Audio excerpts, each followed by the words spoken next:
C'était il y a longtemps en Russie. Ivan était un jeune paysan. Il habitait chez sa grand-mère Maroussia dans leur isba. Une maison de rodin de bois sur le plateau de la Volga. Ivan et sa grand-mère vivaient pauvrement de l'élevage des oies. Ils n'avaient rien, et pourtant ils avaient le cœur content. Le soir, Ivan jouait de la musique et Maroussia dansait en frappant des mains.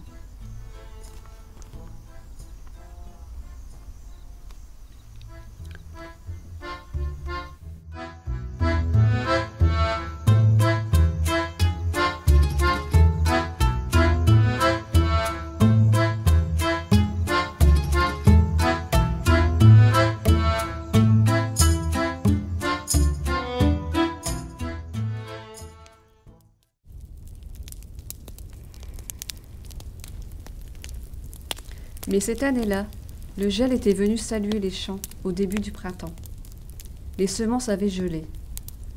La récolte de l'été avait été bien maigre. Maroussia se lamentait devant son grenier vide. Ivan, mon pauvre Ivan, comment allons-nous faire pour survivre cet hiver?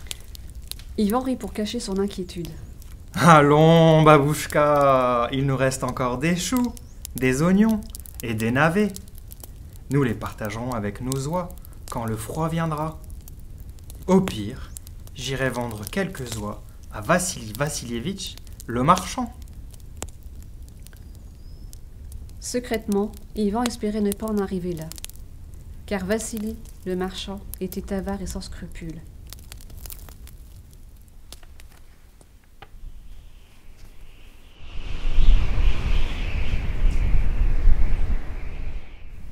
L'hiver arriva, avec ses bourrasques de vent glacial et ses tempêtes de neige. Le renard affamé s'aventure hors de la forêt, et malgré la surveillance d'Ivan, il vole des oies.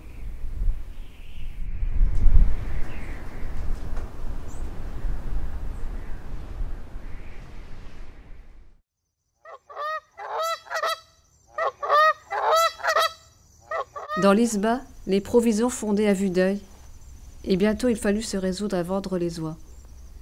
Ivan en prend 2 et laisse la dernière à sa grand-mère. Ainsi, tu auras au moins un œuf par jour à manger, en attendant mon retour. Ne t'inquiète pas. Vassili le marchand a promis qu'il me paierait un bon prix pour 2 oies. Ce fut un long chemin pour arriver au village. Il faisait froid. Le vent secouait les arbres dénudés. Les oies trébuchaient de fatigue. Les bottes d'Ivan s'enfonçaient dans la neige, mais il résistait de toutes ses forces et chantait à tue-tête pour encourager les oies. Allez, allez, avancez les oiseaux. Bientôt vous serez bien au chaud.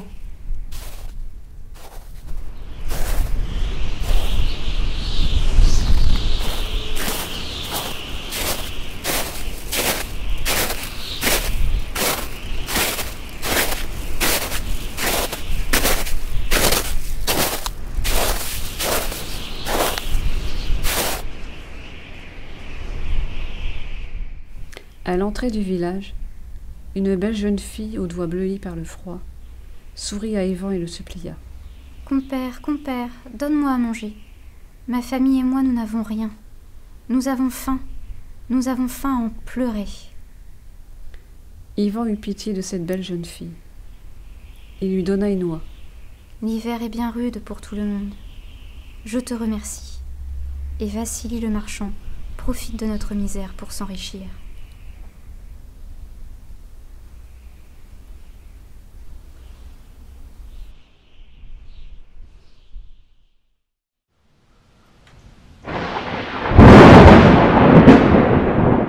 Vassili le marchand avait le cœur plus gelé que le sol de l'hiver. De ses gros doigts couverts de bagues, il jeta quelques roubles à Ivan en échange de son oie. Elle est trop maigre, et tu m'en avais promis 2. Alors je te paye la moitié de ce qu'elle vaut, moujik. Estime-toi heureux, et que je n'entende plus jamais parler de toi. Ivan serra les dents en ramassant les pièces au sol.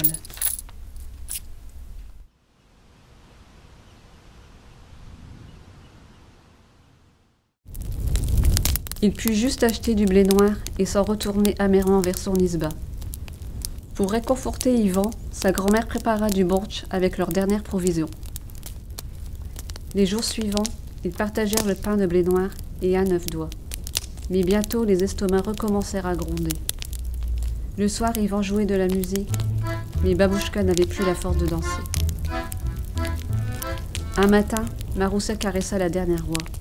« Petite voix, nous allons te manger.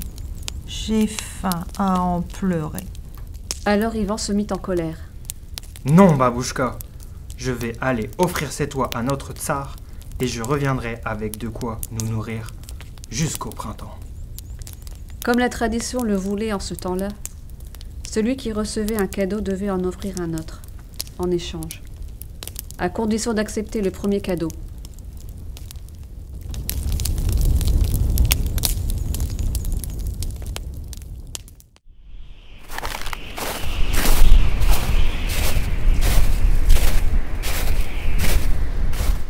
Ivan serra l'oie contre sa poitrine et partit dans le froid.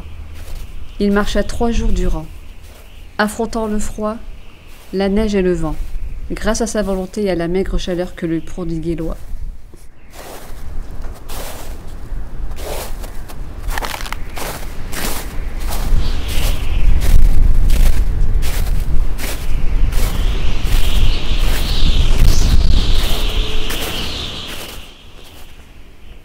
Au palais, Ivan repoussa les gardes et se dirigea droit vers la salle de banquet.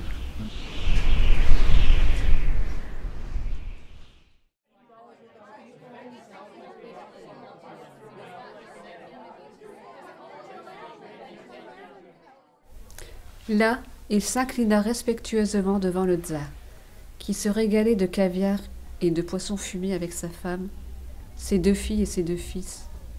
Ivan lui dit: « Glorieux tsar, je viens de loin pour t'offrir cette oie. Ne méprise pas ce cadeau, car c'est notre dernier bien et il t'est offert de bon cœur. » Le tsar se gratta la barbe en regardant le garçon, à qui le désespoir donnait tant d'audace. « J'accepte ton cadeau, Moujik, si tu parviens à le partager équitablement entre les membres de ma famille sans faire de jaloux. » Ivan avala sa salive. Il savait que s'il avait le malheur de déplaire au tsar, celui-ci le chasserait impitoyablement, et il n'aurait que ses yeux pour pleurer. Ivan respira profondément et s'adressa au tsar.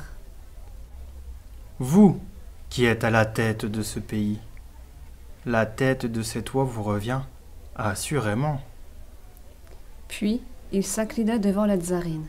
« C'est sur vous que repose la lourde charge de la maison. Alors, vous aurez le croupion. » Ensuite, il se tourna vers les garçons. « Une patte pour chacun de ces tsarévistes si fiers, pour qu'ils marchent sur les traces de leur glorieux père. » Enfin, il baissa les yeux devant les 2 jeunes filles. « Un jour, vous vous envolerez du foyer, belle demoiselle.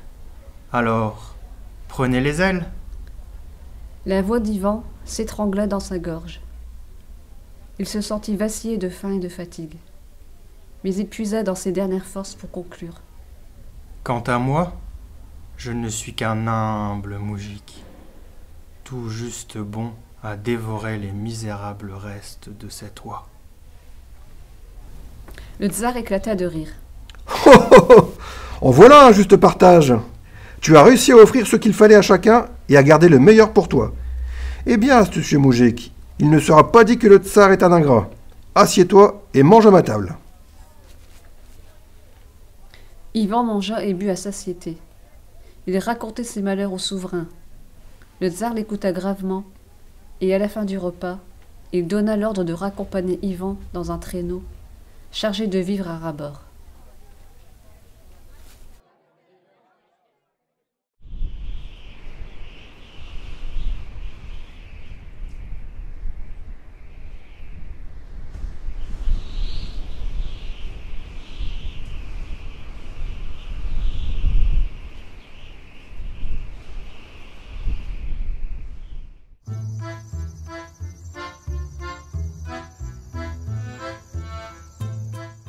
Yvan et Maroussia pourraient enfin faire un vrai repas de Noël.